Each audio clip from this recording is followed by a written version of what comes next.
제가 그 친구들하고 며칠 전에 밥 먹으면서 우리 교회에 유명하신 강사님이 오시는데 수요일 날 한번 오지 그러니까 어떤 분이 오시는데 그래서 제가 한다 그러면 오겠습니까? 그래서 아주 유명한 분이요. 근데 제목이 뭐냐요? 그래서 죽음, 어떻게 죽을 것인가, 어떻게 살 것인가. 그러니까 당신이나 가. 그리고 그거 닥치면 다 하는 건데 왜 그래? 닥치면 다 한다는 소리 듣고 제가 곽 장로님 생각이 나더라고요. 물론 곽 장로님한테 연락하면은 다 할 수 있습니다. 예. 그러나 요즘 세상은요, 우리 모두가 알다시피 혼자 사는 사람이 많고, 그 다음에 오래 살고, 그리고 자동화된 시대에 살고 있습니다. 문제는 혼자 살고 오래 사는 것인데, 건강하게 오래 살지 않고 쇠약해진 상태로 오래 살게 될 확률이 대단히 높습니다. 요즘 세상에 갑자기 돌아가시는 분 아주 드뭅니다. 오랜 세월 어떤 병치레 과정을 거치면서 돌아가시게 됩니다. 그래서 어떻게 죽을 것인가 또는 어떻게 잘 살 것인가 하는 문제에 대해서 공부를 해야 된다고 제가 이제 죽음학회에 1년에 한 서너 번씩 이렇게 참석합니다. 그러면은 그런 얘기들을 합니다. 이 죽음을 멀리 할 것이 아니고 오히려 가까이 해야 되는 것이 아니냐.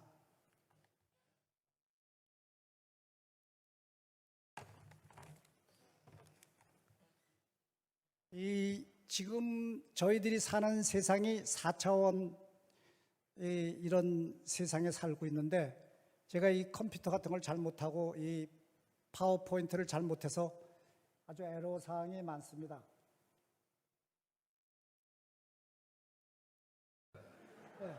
이렇게 하면 저 뒤에서 제 조수가 있습니다. 또 이렇게 제가 그 죽음에 대해서 가장 아름다운 표현을 이 자리에 들고 나왔습니다. 여러분, 나 하늘로 돌아가리라. 아름다운 이 세상 소풍 끝내는 날 가서 아름다운 노라고 말하리라. 이거보다 더 아름다운 죽음은 없을 거다 하는 생각을 가집니다. 그래서 이 자리에 들고 나와봤고요.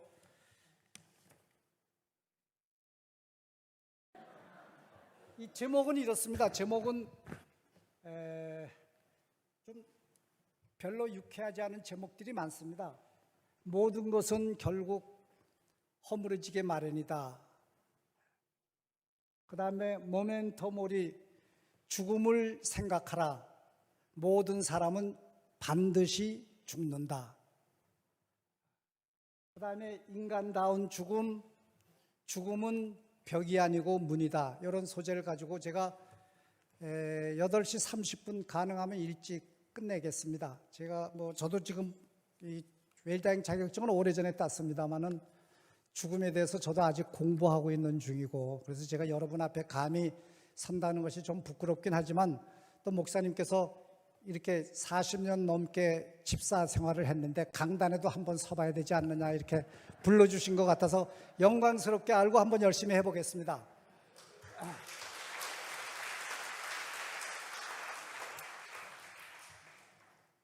죽음 문화가 척박한 이유를 내세 문화가 없는, 내세관이 없는 유교 문화가 우리 사회를 관통하기 때문에 그렇다고 얘기합니다.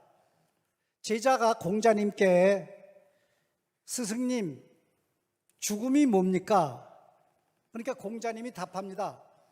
삶도 모르고는 죽음을 내가 어찌 알겠느냐.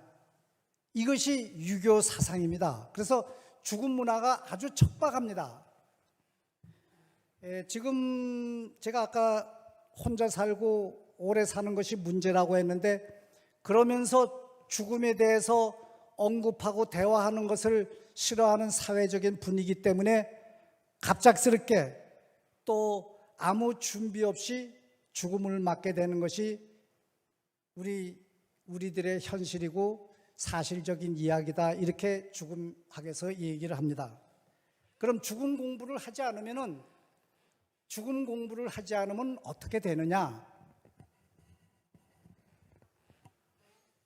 사람 몸에 있는 구멍에는 전부 다 관이 꽂히게 됩니다. 그것도 모자라서 인공으로 뚫어서까지 관을 집어넣게 됩니다. 이것이 현실입니다. 그것뿐이 아니고 의식이 오락가락할 때는 인공호흡기를 달고 중환자실로 직행합니다. 그리고 아무도 없는 캄캄한 새벽에 혼자 돌아가시게 되는 경우가 대단히 많습니다. 그래서 죽음학을 공부해야 된다고 하는데, 그러나 그것이 그렇게 즐거운 학문이 아니기 때문에 많은 사람들이 기피하고 있는 것이 현실입니다. 여기 보시면은 더 나이 든 성인의 쇠락 이렇게 썼는데, 더 나이 든 성인, 한국말로 하면 노인입니다. 노인. 근데 서양에서도 노인이라는 말을 싫어하는 것 같아요. 그래서 더 나이 든 성인이라고 얘기를 하는데, 그걸 영어로 older adult. 보통 노인을 elderly people, elderly man 그럽니다. 늙은 사람, 나이 든 사람 이렇게 얘기를 하는데,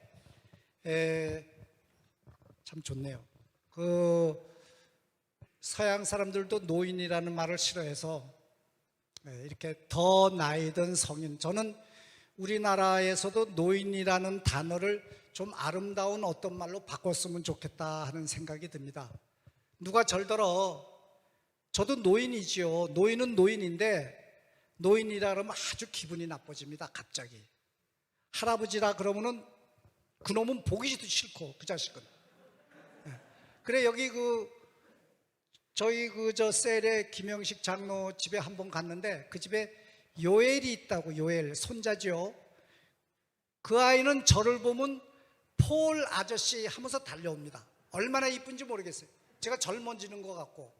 그런데 이 단어를, 더 나이 든 성인이라고 하는 단어를 사실은 우리나라에서도 조금 더 좋은 말로 표현할 수 없을까, 이런 생각을 혼자 해봅니다. 여기 써 있습니다. 더 나이 든 성인, 노인의 쇠락은 넝쿨이 자라는 것처럼 진행된다. 넝쿨이 자라는 것처럼 진행된다. 하루하루는 눈에 띄는 변화가 없는 것처럼 보이지만 무언가 일이 생기면 갑자기 예전과 같지 않다는 것을 느끼게 된다. 경험 있으신 분들은 제가 무슨 말하는지 이해하실 겁니다. 여기서 제가 이제 한 가지 여러분께 퀴즈 하나를 내겠습니다. 제가 조그마한 호두 파이를 가져왔는데 이 대목에서 제가 퀴즈 하나를 내겠습니다. 그러면은 더 나이 든 성인, 노인들이 가장 조심해야 될 것은 무엇이냐? 무엇을 노인들은 조심해야 되겠느냐? 이것을 조심하지 않고 잘못하면 모든 것을 잃게 됩니다.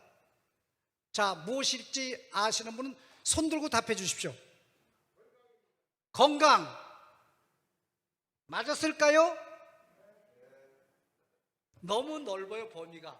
건강은 건강인데 또 다른 분, 무엇을 조심해야 됩니까? 구체적으로. 네? 낙상. 빙고.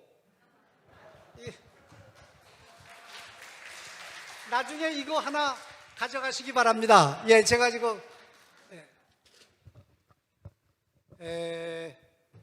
미국에서 2020년도에 미국에서 조사를 했습니다. 근데 정부에서 조사를 했는데 노인이 낙상을 했을 때 1년 안에 어떤 일이 벌어지는가를 35만 명을 대상으로 조사를 했습니다. 대단한 조사죠. 20%는 걷지를 못합니다. 1년 안에 넘어지는 사람의 20%는 다시는 걷지 못합니다. 그 다음에 40%는 요양원으로 갑니다. 그럼 이 낙상이 왜 생기느냐? 낙상 왜 생기겠습니까? 여기 아까 장로님 건강이라고 말씀하셨는데 지난번 이찬준 교수님이 여기서 강연할 때 얘기했습니다. 근력이 약하면 넘어집니다. 근력이 강하면 넘어질 듯 일어납니다. 그 다음에 두 번째로 균형감을 상실하면 넘어집니다. 균형감 상실. 그 다음에 세 번째, 4가지 이상의 약을 먹으면 넘어집니다. 확률이 생깁니다. 그래서 미국 정부에서 35만 명을 대상으로 조사를 해봤더니 4가지 이상의 약을 잡숫고 근력이 약해졌고 균형감이 없는 사람은 낙상할 확률이 100%입니다. 대단히 중요한 겁니다. 여기 오늘은 나이 드신 분이, 더 나이 든 성인이 많이 안 오셨는데 정말 조심하셔야 될 것이 낙상입니다. 그래서 낙상하면은 모든 것을 잃는다고 얘기합니다. 우리 아까 낙상하게 됐을 때 40%가 요양원으로 간다고 했습니다. 요양원의 공식 목적은 간호하고 보살핍니다. 우리 모두가 다 알고 있는 일이죠. 보살핌은 어떤 보살핌을 하느냐? 욕창 방지, 넘어졌기 때문에 움직이질 못합니다. 욕창 방지와 체중 조절이 주 업무입니다. 요양원에서.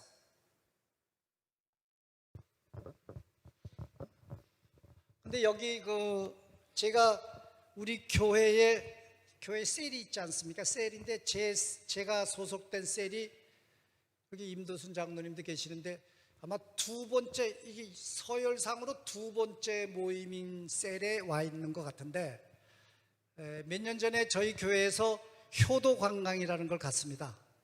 그 나이 제일 어르신, 제일 나이 많이 드신 분 모시고 효도 관광을 갔는데 저희 셀에 있는 분이 한번 이렇게 여러 가지 심부름을 해주려고 이제 쫓아갔다 왔는데 갔다 와가지고 셀에서 하시는 말씀이 뭐가 제일 힘이 듭니까? 이렇게 말씀했더니 여러분 뭔지 알죠? 화장실에 들어가면 나오시질 않아. 이것이 제일 힘들었다고 그럽니다. 여기 제가 이렇게 써놨는데 세상에서 가장 좋은 일이 혼자 화장실에 갈 수 있는 것. 여기 젊으신 분들은 그게 무슨 말인가 모릅니다. 근데 실제로 그렇습니다. 그 다음에 요양원에 가게 되면은 요양원에 들어가는 순간에 모든 것을 놓고 들어갑니다. 7시에 일어나야 되고 점심은 8시에, 아침은 8시에 먹고 점심은 12시에 먹고 이런 규정에 따라야 되기 때문에 모든 걸 놓고 들어갑니다. 가족이 매일 면회 오는 가족이 있습니까? 없지요. 외롭습니다. 여기 외로움을 이렇게 표현했습니다. 외로움의 해악은 하루에 담배 한 갑을 피우는 것과 같다. 외로움의 해악은 하루 담배 한 갑을 피우는 것과 같다. 이와 같이 외로움과 그 다음에 여러 가지 간호와 보살을 받을 수 있는 요양원을 가능한 한 들어가지 않고 돌아가시는 것이 좋은 죽음이 아닐까 하는 생각을 가져봅니다. 이제 나중에 좋은 죽음은 어떤 죽음이냐 하는 것에 대해서도 한번 말씀드릴 기회가 있겠습니다.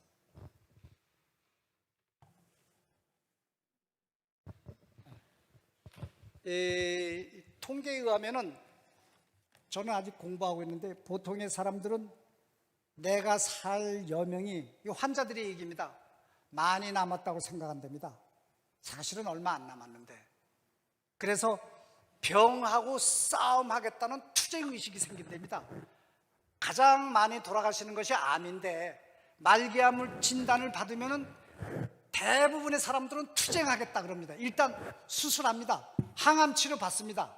그런데 나중에 저랑 동갑내기 하고 있는 노인회장이 한 분 있어요.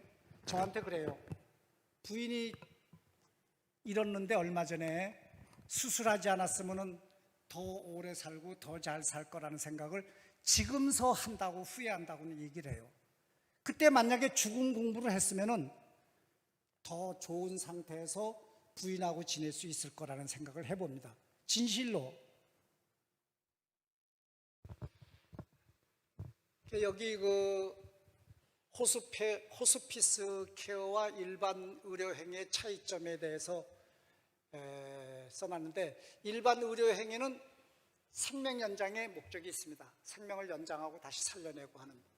호스피스 케어는 간호사, 의사, 성직자, 사회복지사 등을 통원해서 현재의 삶, 더 이상 생명 연장은 안 합니다. 현재의 삶을 유지하는 것을 최대의 목적으로 하는 것이 호스피스 케어입니다.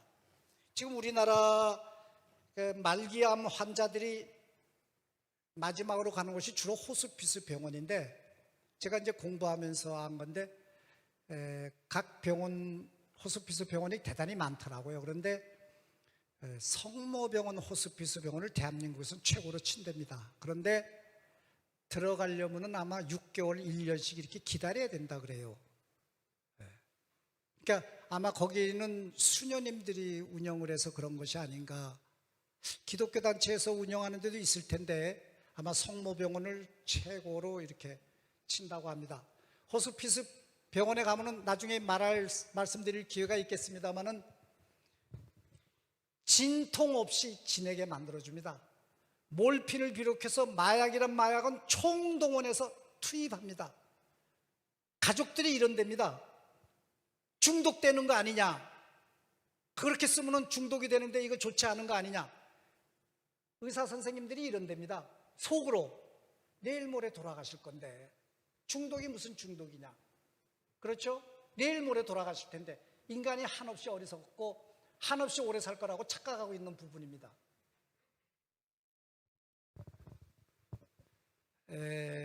완화치료 전문가라는 처음 들으신 분이 많으실 텐데,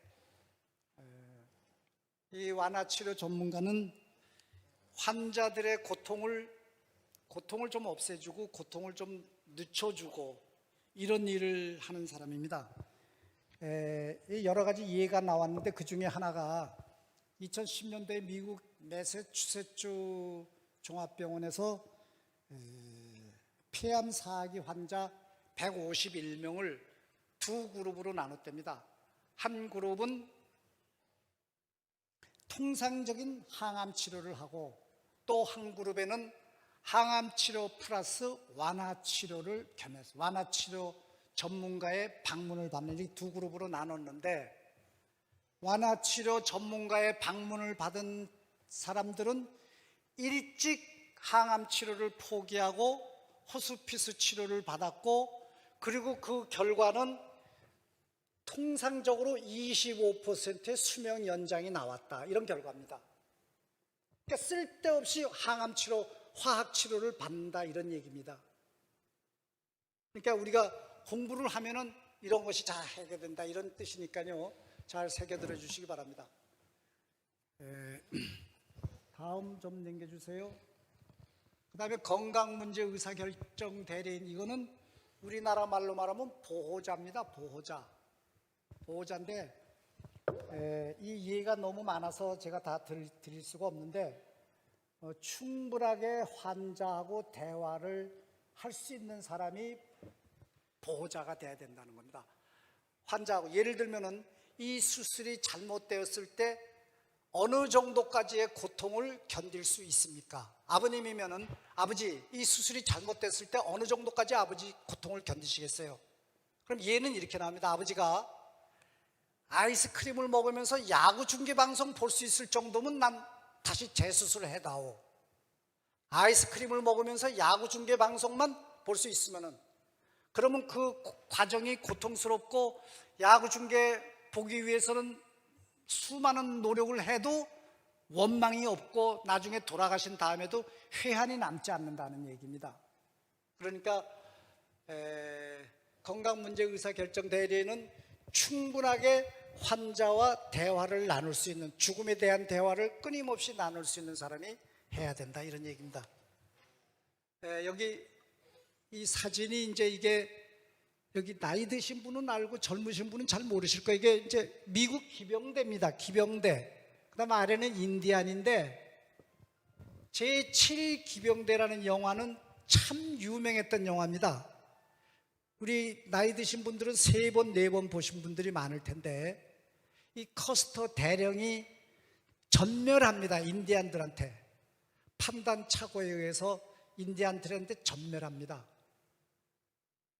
100년 후에, 그것이 150년 전 일인데 100년 후에 미국 정부에서 대령을 장군으로 승진시켰습니다. 그래서 커스터 장군이라고 합니다. 제7기병대가 전멸했습니다. 인디안들한테. 그 반면에 로버트 리 장군은 여러분 다 아실 텐데 남북전쟁의 영웅입니다.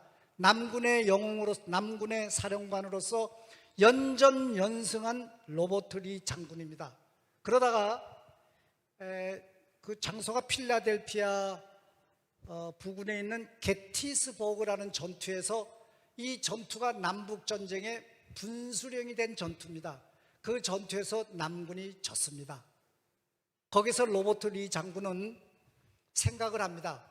전세는 자꾸 기울어지는데 이 전쟁을 길게 끌고 가면은 수많은 젊은이들이 죽겠다. 젊은이들을 살리자 해서 항복합니다. 로버트 리 장군은. 커스터 대령은 전멸하도록 끝까지 싸맸고 전멸했고, 로버트 리 장군은 남북전쟁 남군 사령관으로서 항복을 했습니다. 이 무슨 얘기 때문에 그러느냐 하면은 29살 먹은 젊은 청년이 수술이 불가능한 뇌종양에 걸렸다. 여러분, 우리가 한번 상상해 보는 겁니다. 나의 가장 사랑스러운 어떤 사람이 29살인데 뇌종양에 걸렸다. 어떻게 할 것이냐? 저 같으면요, 저도 그럴 것 같아요. 죽기 살기로 수술할 겁니다. 목숨 걸고. 커스터 대령이 바로 이럴 때 나오는 겁니다. 커스터 대령을 선택할 것이냐, 로버트 리 장군을 선택할 것이냐. 대부분의 사람들은 커스터 대령을 선택한답니다. 한국인은. 너무 젊지 않습니까? 그냥 보내기에는. 근데 수술이 불가능하다는 현대의학은 이미 사망 선고를 내린 것이나 마찬가지입니다. 편안하게 가족들 품에서 돌아가시게 하는 것이 더 낫다는 겁니다. 그리고 그 수명은 수술했을 때보다 훨씬 오래 간다는 겁니다. 그럼 여러분, 결과는 뻔하지 않습니까? 로버트 리 장군의 결정을 따라야죠. 커스터 장군처럼 전멸을 택할 겁니까? 남자답게.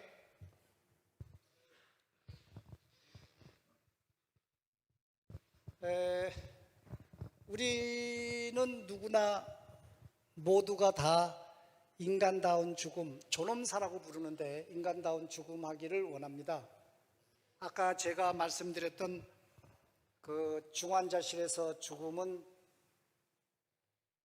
인간다운 죽음이라고 할 수는 없을 것입니다. 그렇기 때문에 어떤 죽음이 좋은 죽음이냐, 여기 제가 글씨를 하나 썼는데, 저희 걱정 마시고 환한 빛을 따라가세요. 저희도 언젠가 따라갈게요. 이것이 자식이 부모가 돌아가실 때 꼭 해야 되는 말입니다. 여러분 외우세요. 저도 이거 별로 어렵지 않으니까, 저희 걱정 마시고 환한 빛을 따라가세요.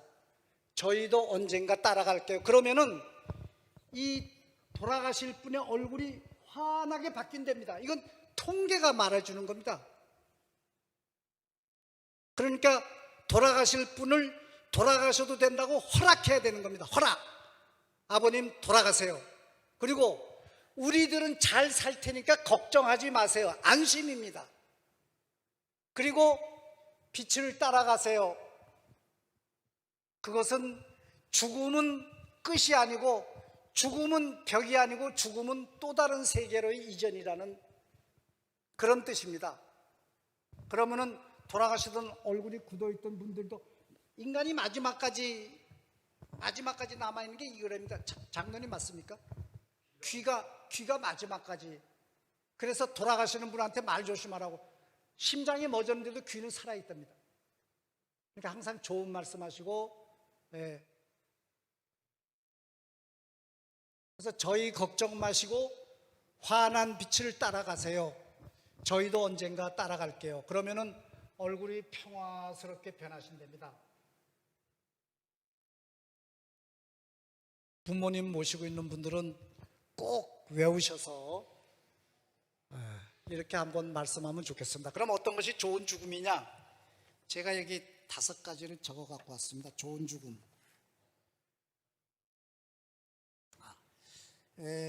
여기 나오지 않았는데 좋은 죽음은 통증에 완합니다. 첫째, 통증이 없는 죽음입니다.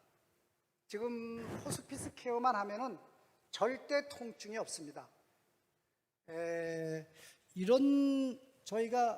저도 얼마 전에 위내시경하고 대장내시경을 한꺼번에 했는데, 그때 이제 힘이 드니까 저는 수면 내시경을 하는데, 그때 놓는 주사가 미다졸람이라 그럽니다.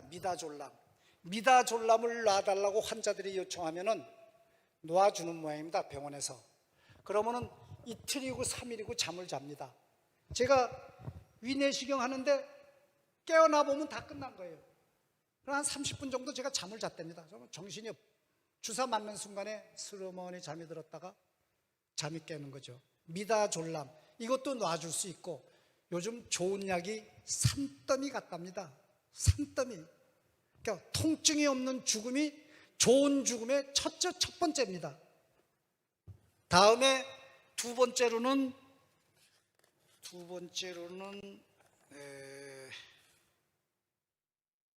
환자의 명확한 의사결정입니다. 연명치료를 안 하겠다, 내가 어느 정도 견딜 수 있으면은 재수술을 해다오, 이런 명확한 의사결정이 좋은 죽음, 그 다음에 유족이 회한을 가지지 않는 죽음이 된다고 합니다.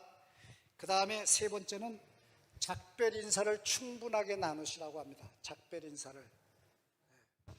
특별히 사랑한다는 말을 충분히, 제가 미국에 몇 년 있을 기회가 있었는데요.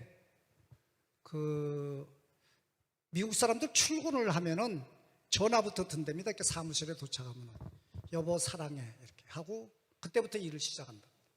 여보 사랑해. 물론 악의적으로 해석하는 사람은 나중에 이혼 소송할 때 위자료를 적게 주기 위해서 그런다 하고 말하는 사람도 있긴 합니다. 그러나 그것보다는 가족에게 대해서 사랑한다는 말을 자주 하는 건 아주 대단히 좋은 행위라고 생각을 합니다. 그것 때문에 평생 후회하는 사람이 한두 명이 아닙니다. 이따가 아마 나오게 될 겁니다. 그 다음에 타인에 대한 기여, 내가 죽기 전에 내가 기여할 수 있는 것이 있을까? 내가 달란트를 가지고 있는 것이 있을까?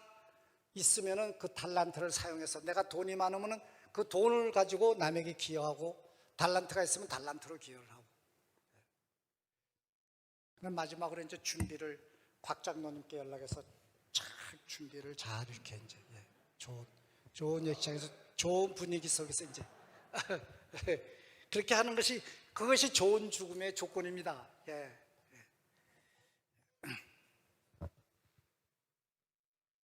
저기 이끼루라는 것은 영화 제목입니다. 일본 영화인데 죽음학에서는 아주 성골로 되어 있는 영화입니다. 저 주인공은, 저는 아직 보지를 못했습니다. 주인공은 시청의 과장입니다. 시청의 과장인데 한 50 정도 된 과장인데 어느 날 6개월 시한부 암 선고를 받습니다. 그러니까 이 과장은 그동안 안 해봤던 온갖 일을 합니다. 술도 마셔보고 노름도 해보고 기타 안 좋은 그런 여러 가지 일도 해봤지만은 성에 차지 않습니다. 그래, 이 주인공은 지나간 30년 동안 내가 뭘 했나 생각해 보니까, 여기 계신 분도 그런 분 많을 겁니다. 매일 바빴다. 30년 동안 바빴다. 제가 전화해서 친구한테 너 뭐하니? 그러면 바쁘대요. 제가 나중에 그거 별것도 아니에요. 정말 별것도 아닌데 바쁘게 이렇게 지내는 사람이 있어요. 이 주인공도 30년 동안 바빴다는 생각밖에 없습니다. 이 주인공은 무슨 생각을 하느냐? 자기에게 들어온 민원사항이 하나 있습니다. 이 민원사항을 내가 죽기 전에 처리를 해야 되겠다. 어느 동네에서 후미진 버려진 땅에 웅덩이가 파여 있어서 모리파기가 들끓고 범죄인이 우글거리고 이곳을 공원으로 만들어 달라는 민원 사항이 있는데 자기 책상 서랍에 들어가 있습니다. 그래서 이것을 해결해 주기 위해서 그때부터 노력을 하는데 7개 부서의 도장을 받아야 된다고 합니다. 근데 가면은 그것이 민원이 해결되지 않았던 것은 서로 삥뽕을 쳤기 때문에 해결이 되지 않습니다. 저 그걸 보면서 우리 교회의 유수영 권사님이 민원사항을 하는 사업을 합니다. 근데 가끔가다 가까이 이제 운동도 하니까 만나서 대화할 기회가 많은데 그렇게 막 스트레스를 이렇게 호소하는 경우도 봤는데 실제로 하지 말아야 될 직업 중에 하나가 이 공무원 상대 민원 사업이라고 합니다. 그래서 제가 아는 어떤 분은 건축 설계사인데, 건축 설계사니까 처음부터 끝까지 민원 아닙니까? 건축 설계사인데 건축 설계사를 반납하고 안 하면 되는 거니까. 그리고 공인중개사를 하고 있는 사람을 지금 봤습니다. 얼마나 답답했으면 공인중개, 건축 설계사가 돈 많이 벌어요, 그죠? 너무 힘드니까 그렇다고 합니다. 근데 이 설계사는, 이 주인공은, 이끼루라는 영화의 주인공은 허가를 내주지 않으면 그 앞에 앉아서 일어나질 않습니다. 이틀이고 3일이고 안 일어납니다. 도장을 안 찍어줄 방법이 없습니다. 이렇게 해서 하나하나에서 자기를 제외한 6개 부서의 도장을 받습니다. 그래가지고 거기에 국가 돈으로 공원을 만듭니다. 이게 죽기 전에 할 수 있는 큰 기여입니다. 내가 가지고 있는 마지막, 그 과장이 가지고 있는 마지막 달란트가 허가 아니겠습니까? 그래서 이 영화는 세계 10대 명화에도 선정된, 그 죽음학에서는 필수적으로 보아야 되는 그런 영화로 되어 있습니다. EBS 방송국에서 몇 년 전에 세계 죽음의 질이 어떤가 하는 것을 방송을 했는데, 죽음의 질 1위는 영국이라고 합니다. 영국.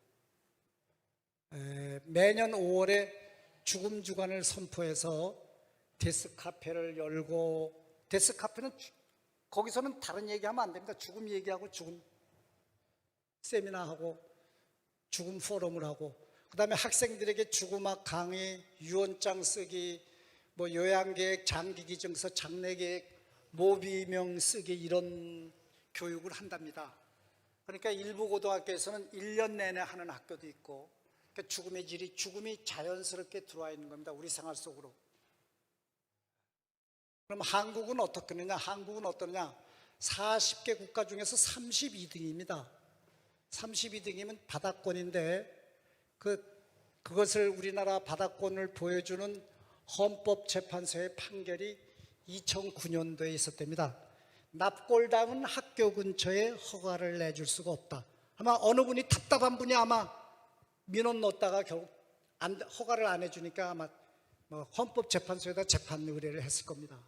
그 심정을 제가 충분히 이해가 되는데, 그래서 불허를 했답니다. 절대로 학교 근처에 납골당을 세울 수가 없다. 그럼 그 이유가 뭐냐? 하나, 학생들에게 죽음에 대한 공포감을 심어주면 안 된다. 이것이 첫 번째 이유입니다. 죽음에 대한 공포감. 죽음과 삶은 동전의 앞과 뒤입니다. 사실은 모든 사람은 죽는데 그게 어째 그렇게 피해야 될 사항입니까? 그것이 첫 번째 이유입니다.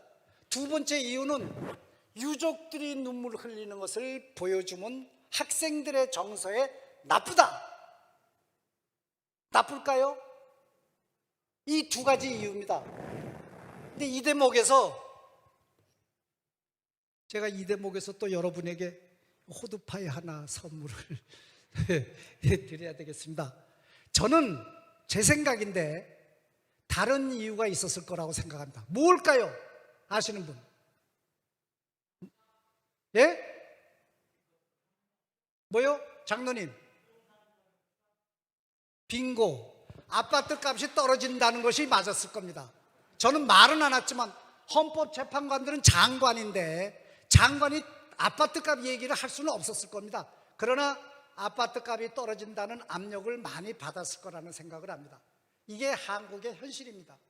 그러니까 죽음학 강의만 한다 그러면 다 도망가는 거예요.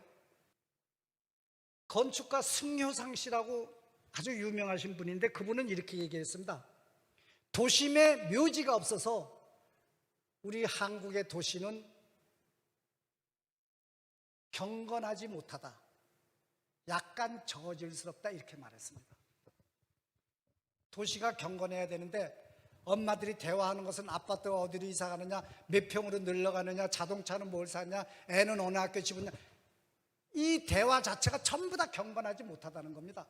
우리는 왜 사는가, 어떻게 살까, 뭐를 도와줄 수 있을까, 뭘 보면, 하나님은 이런 대화가 없다는 겁니다. 그게 좀 저질스럽다는 얘기를 했습니다. 도심에, 외국은 도심 한복판에 이거는 납골당인데 하나 좀 넘겨봐 주세요.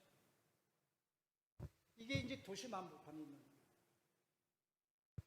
그래서 아까도 제가 말씀드렸습니다만, 이 중에 사는 것이 만약에 버거운 분이 계시다면은 한번 가서 걸어보라는 겁니다. 우리는 가려면 어떻게 됩니까? 차 타고 멀리 가야 됩니다. 제일 가까운 데가 천안공원면이죠. 도심 한복, 온양 도시 한복판에 공원이 있다면 누구든지 가서 볼 수 있죠.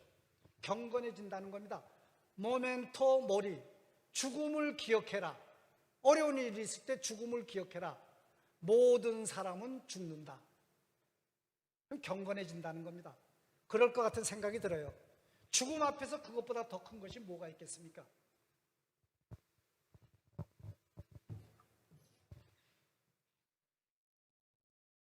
사전 연명 의료 의향서 작성, 이게 이제 웰다잉법이라 그러는 거예요. 소위 웰다잉법이 사전 연명 의료 의향서 웰다잉법입니다. 이게 2018년도에 통과가 되었는데, 그럼 연명의료가 뭔가, 연명의료가 뭔가를 알면은 이 법이 무슨 뜻이라는 걸 알게 됩니다. 연명의료가 뭐냐?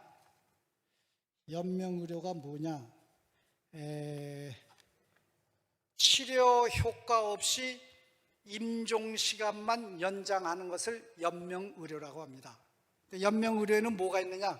심폐소생술, 혈액투석, 항암제 투여, 인공호흡기 착용, 여기에 대해서 어떻게 할 것인가 여러분의 뜻을 분명히 밝혀라. 그러면 정부에서 국가기관에다 등록해 놓겠다, 이 뜻입니다. 저는 건강보험공단에 가서 했습니다. 부부가 오면은 같이 앉아서 쓰지 못하게 한답니다. 이렇게 저쪽으로 뚝 떨어져서 이렇게. 저는 따로따로 했는데, 나는 끝까지 투쟁하겠다, 병호하고. 아니다, 난 중간에 그렇게 하지 마라, 호흡기 달지 마라, 이렇게 그 본인의 뜻에 따라서 할 수 있게 되어 있습니다.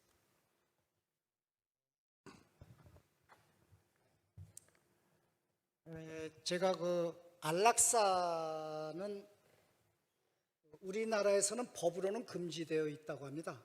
근데 이 안락사에 대해서는 끊임없이 대화가 나오고 있습니다. 고통스럽게 죽어야 되느냐? 제가 안 사실은 이제 그 호스피스 병원에 가서 무한정의 마약이나 몰핀을 투여받으면은 지독한 변비가 생긴답니다. 그걸 긁어내야 된답니다. 나 깜짝 놀랐습니다. 그거를 알고는 내가 존엄사를 할 수가 없겠다고 생각한다는 겁니다. 누가 그걸 긁어내 줄 수 있습니까? 부인이 그러면 남편이 할 수 있겠습니까? 지독하답니다, 그것이.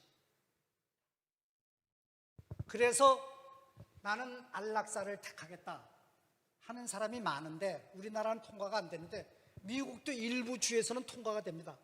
캘리포니아, 뉴욕주, 그 다음에 워싱턴주, 이런 데는 다 통과가 되고, 가장 안락사법이 잘 발달되어 있는 데가 스위스랍니다.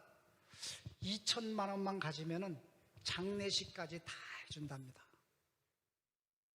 스위스에 가면은.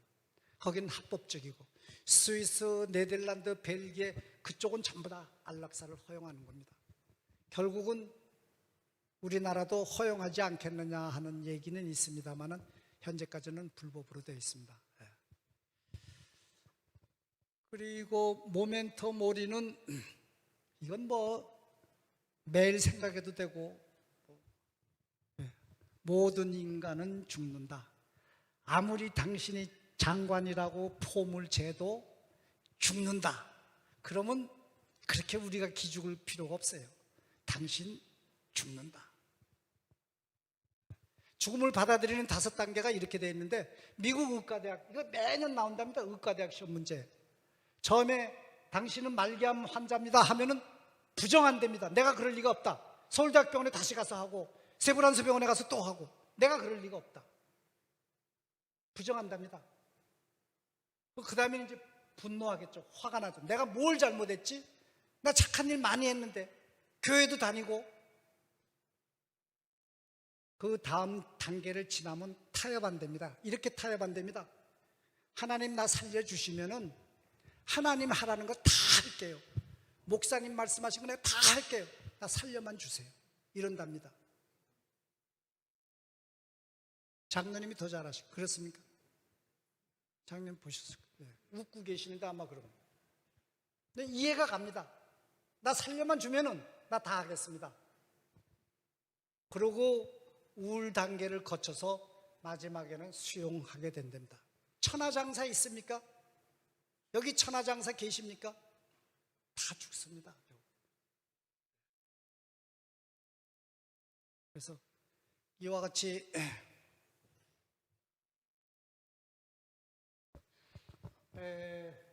여기 저분은 장사익 선생입니다. 장사익 선생이 우리 지금 현 세대의 가장 문화인이고 지식인으로 추앙받는 분이 이어령 선생이라고 하는 분이 많습니다. 더군다나 이어령 선생님은 고향이 구온양이 고향입니다. 그분이 얼마 전에 돌아가셨는데, 그분을 위해서 장사익 선생이 집에 가지고 있는 1인 연주회 시설을 모두 들고 와서 돌아가시기 며칠 전에 이어령 선생님 손을 붙잡고 노래하는 겁니다. 얼마 전, 몇 달 전 얘기입니다. 제일 먼저 부른 노래가 이 풍진 세상을, 제가 한번 노래 부르고 싶은데 또 경건 안 돼서, 이 풍진 세상을, 그 다음에 찔레꽃 부르고 이렇게. 이 이어령 선생님은 항암 치료를 거부하다 보니까 저렇게 바짝 말랐는데 3년 정도 항암 치료를 거부하고 생존하셨습니다. 전화해서 만날 분 다 만나고, 인터뷰할 거 다 인터뷰하고, 책 쓸 거 구술해서 다 쓰고 이렇게 하시다가 돌아가셨습니다. 이어령 선생님한테 이제 책을 많이 쓰신 분이고 문화인이고 지성인이니까 많은 사람들이 면회 신청을 합니다. 주로 문학계통에 있는 분들의 그 면회 신청을 다 받아주셨는데, 그분들 중에서 이렇게 질문한 분이 있었습니다. 잘 살으셨는데 장관도 하시고 존경받으시고 책도 많이 쓰시고 럭셔리 발음이 잘 안 되네. 럭셔리한 삶은 무엇입니까? 그러니까 화려한 삶은 무엇이었습니까? 하고 질문합니다. 무엇이 살아보니까 선생님은 럭셔리한 삶이라고 생각합니다. 이분은 이렇게 얘기했습니다. 이야기할 거리가 많은 인생이 럭셔리한 잘 산 인생이다. 요즘 말로 하면 스토리텔링이 있는 인생이 제대로 된 인생이다. 돈을 많이 벌고 높은 지위를 얻고 권력을 얻고 화려한 사람이 많지만 자기가 보는 관점에서는 스토리텔링이 있는 사람이 가장 잘 산 삶이다. 이렇게 얘기를 했습니다. 그리고 이효령 선생님이, 제가 8시 반 또 넘으면 어떻게 하나? 다 돼가는데, 이효령 선생님이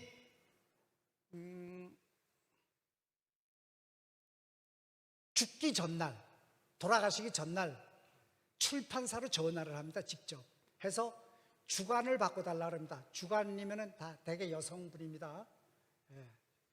그 주간을 바꿔서, 잘 아는 분이겠죠.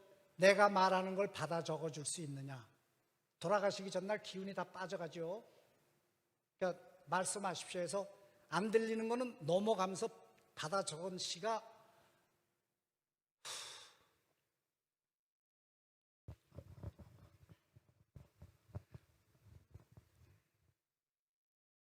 헌팅턴 비치에 가면 내가 있느냐, 이 시입니다. 헌팅턴 비치라고 LA 옆에 있는 바닷가입니다. 뭐 한국인들 LA에 가면 다 거기 가서 게도 먹고 뭐 이렇게 식사도 하고 하는 그런 곳인데, 그 오렌지 카운티 아주 아름다운 해변인데 아마 그 딸이 거기 살았던 모양입니다. 그 딸은 그 이민아 목사라고, 그 목사님이, 이 이어령 선생님은 종교가 없었던 분입니다. 근데 따님 때문에 기독교에 귀한 분입니다. 이어령 선생님이. 그러니까 돌아가시기 전날 저는 이 소멸이 아니고 옮겨갑니다. 돌아가실 때 사랑하는 사람이 문 앞에 와 있답니다. 저는 그걸 믿습니다. 그러니까 아마 따님이 아버지 안심하고 오세요 그랬을 것 같아요. 그러니까 갑자기 생각이 나서 출판사에 전화해서 헌팅턴 비치에 가면 내가 있느냐. 제가 여기다가 이제 좀 이게 좋아서 제가 써갖고 왔는데, 이렇게 썼으면 이렇게 말을 했습니다. 내가 간 길을 지금 내가 간다. 그것은 아마도 너도 나도 모르는 영혼의 길일 것이다. 그것은 하나님의 것이지 우리의 것이 아니다. 이렇게 말을 하고 다음날 돌아가셨어요. 이제 시간이 다 됐다고 땡땡땡 조금만 5분만 더 하고 끝내겠습니다.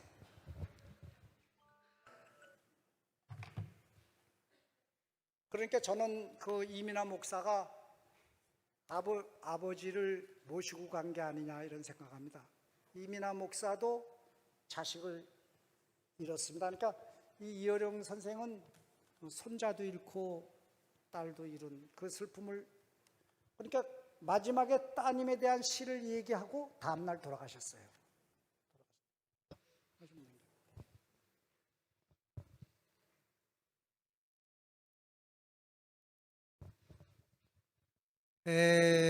이것이 뭔지 여러분 잘 모르실 겁니다. 이게 위령탑입니다. 위령탑. 제가 이제 그 운동을 좋아하는데, 이제 운동 친구들 가운데 젊은 분들도 꽤 있는데, 참 요즘 젊은 분들 우리가 버릇없다고 하는데 참 괜찮은 사람을 저는 이제 그래서 제가 그분들은 어떻게 생각하는지 모르지만 난 아주 베스트 프렌드라고 이렇게 생각을 하는데, 한 친구가 골프를 치면서, 그 아버지 돌아가신 건 제가 몇 년 전에 돌아가신 걸 아는데, 가끔 가다가 아버지 돌아가신 거에 대해서 후회하는 말씀을, 후회하는 얘기를 하는 거예요, 저한테. 그래서 며칠 전에 제가 이 강의도 할 겸해서 며칠 전에 제가 이제 친구가 없으니까 반말하는 친구는 없는데, 그 친구는 또 알아듣시 후배가 돼서, 야, 시간 되면 잠깐 올래? 그래가지고 와서 이제 얘기했는데, 아버지 돌아가신 거 얘기, 왜 그렇게 아버지 돌아가신 거에 대해서 마음이 아팠느냐. 그러니까 온천초등학교 옆에서 학원을 하는데, 그 온천초등학교 옆에 한 3층 건물 하나 있습니다. 근데 아버님이 이제 아버님 친구들이랑 같이 이렇게 볼링, 그 앞에 볼링장이 있으니까 볼링 하시는데, 아버님이 더 이상 못 하시겠다 그러더래요. 돌아가시기 한 몇 년 전에, 한 4, 5년 됐는데 힘이 들어서 못 하시겠다고. 그러니까 볼링 여러분 파운드가 있는데 아버지가 11파운드짜리 갖고 하셨다 그래요. 저도 옛날에 13파운드짜리 갖고 했는데, 근데 그 11파운드가 너무 무거워서 못 하겠다. 여자들도 보통 한 14파운드, 15파운드 갖고 합니다. 선수들도 무거워서. 그래서 그런가 보다, 아버님이 기운이 떨어지셔서 그런가 보다, 나이가 드셨으니까 뭐 당연히 그러시겠지 이렇게 생각했답니다. 그것을 통한하는 겁니다. 그때 눈치를 채고 종합병원에 가야 되는 거다, 이거 얘기입니다. 그때 아버지를 모시고 못 간 것을, 이제 국민학교 교장 선생님이니까 학교에서도 신체 검사를 하는데, 그 신체 검사가 그렇게 정밀적이지는 못하다고 보는 거죠. 나중에 거기서 이제 폐암 나와가지고 병원에 이제 모시고 가고, 삼성병원에 모시고 가고, 마지막에 그 아까 얘기한 성모병원 호스피스 갔다가 아버지를 돌아가셨는데, 지금도 가끔 가다가 아버지 친구분들을 만나면 학원 건물 한 교통에다 아버지 사무실을 해드리고 호두과자 하나씩 이렇게 사다 드리면 아버지가 그렇게 좋아하시고 자랑한 아들이었는데, 그래서 아버님 친구들을 만나면 갑자기 울컥해진다 그래요. 요즘 그런 사람 어디 있습니까? 아버지 돌아가신 지 한 몇 년 됐는데 한 85 정도에 돌아가시면은 그냥 호상입니다. 그렇죠? 완전 호상은 아니지만 그쵸? 괜찮잖아요. 근데 그렇게 아파해요. 참 효자라는 생각이 들어요. 사람도 반듯하고. 참 제가 운동 같이 하는 그 젊은이들 가운데 그 한 명은 또 우리 교회에 다니는 분이고 한 명은 그 친구. 참 반듯하고 내가 존경스럽고 그래요. 그래서 그 친구가 왔는데 그 친구가 얘기를 하다가 이러는 거예요. 저희들은 선배님을 잘 알고 있습니다. 이러는 거예요, 저한테. 그동안 그런 얘기 한 번도 안 했어요. 뭘 잘 알고 있는데 저는 말을 막 놓죠. 저보다 한 거의 30년 가까이 후배니까. 근데 저 선배님 따님이 돌아가신 거 알고 있습니다. 이렇게 얘기하는 거예요. 그래? 알고 있었어? 여기가 천안 풍산공원묘원입니다. 저 위령탑이 대한항공 괌사고 위령탑입니다. 저것이. 그때 그 비행기에는 250명 정도가 타고 있었는데 228명이 이 이름이 저기 적혀 있습니다. 저 이름이 저게 사람 이름입니다. 그 중에 하나가 이제 제 딸 이름도 있는데 제가 이제 비행기를 타고 가면 가끔 가다가 소나기 같이 그런 비행기가 흔들리지 않습니까? 그럼 겁이 이제 덜컹, 저 겁이 많아서 덜컹덜컹한데 우리 딸이 죽은 다음부터는 비행기가 흔들려도 겁이 없어졌어요. 흔들리려면 흔들리고 떨어지려면 떨어져라. 이런 생각을 가지고 사는 거예요. 근데 그 친구가 그런 얘기를 하는 거예요. 그래서 내가 아하, 그러니까 그 말하기 어려우니까 그동안에 그런 얘기를 안 했는데 제가 가장 후회스러운 것이 한 가지 있어서 제가 여기다가 이거 꺼냈습니다. 죽기 며칠, 비행기 타기 며칠 전에 아버지 저 미국에 로스쿨 가고 싶어요 그래요. 제가 지금 만약에 그런 전화를 받았으면은 형편이 되든 안 되든 어유 우리 딸 착하다 그런 말 그런 생각도 하고 있었어. 아빠가 생각 좀 해볼게 사랑해 우리 딸 하고 전화 끊었을 겁니다. 근데 그때 댐박 야단쳤습니다. 그때 물론 저도 젊었죠.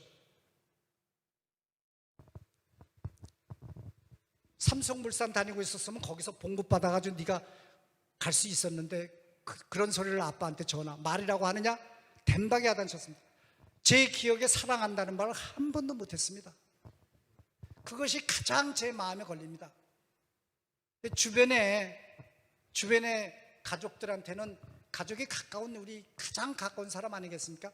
늘 사랑한다는 말은 달고 또 달고 또 달아도 됩니다. 그래서 저는 가끔 가다가 제 딸한테 용서를 빕니다. 아빠가 잘못했다. 남들은 절대로 뭐 건강하다고 이제 너 100살 살겠다 이렇게 얘기를 하는데 사실은 저도 얼마 안 남았습니다. 저도 얼마 안 남은 걸 알고 있습니다. 20년이라는 세월은 제가 건강해봤자 20년인데 20년이라는 세월은 눈 깜짝입니다. 그래서 저도 항상 죽음을 제가 공부도 그 이후로 우리 딸이 간 이후로 제가 죽음에 대해서 생각하고 죽음에 대해서 공부도 하고 그렇게 하는 겁니다. 조금씩. 저도 아마 제가 죽을 때는 제 딸아이가 저를 마중 나와 있을 것 같은 생각이 들어요. 그래서 여러분께 감히 사랑하는 가족 있으면 사랑한다는 말을 입에 달고 살으셔야 되는 것이 아닌가 저는 그런 말씀을 해봅니다. 하나 남겨봐. 제가 이게 마지막으로 제일 좋더라고요.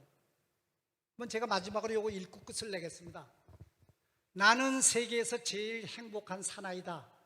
아내가 찻집을 경영해서 생활에 걱정이 없고 대학을 다녔으니 배움의 부족도 없고 시인이니 명예욕도 충분하고 예쁜 아내니 여자 생각도 없고 아이가 없으니 뒤를 걱정할 필요도 없고 집도 있으니 얼마나 편안한가. 막걸리를 좋아하는데 아내가 다 사주니 무슨 불평이 있겠는가. 더구나 하나님을 굳게 믿으니 이 우주에서 가장 강력한 분이 나의 백이니 무슨 불행이 온단 말인가. 여러분 저 위에 사진 보십시오. 얼마나 행복합니까? 우리도 이렇게 살아야 돼. 이렇게 살다가 이렇게 가야 되지 않나, 이런 생각을 하면서 이 두서없는 제 얘기 끝까지 들어주셔서 대단히 감사합니다.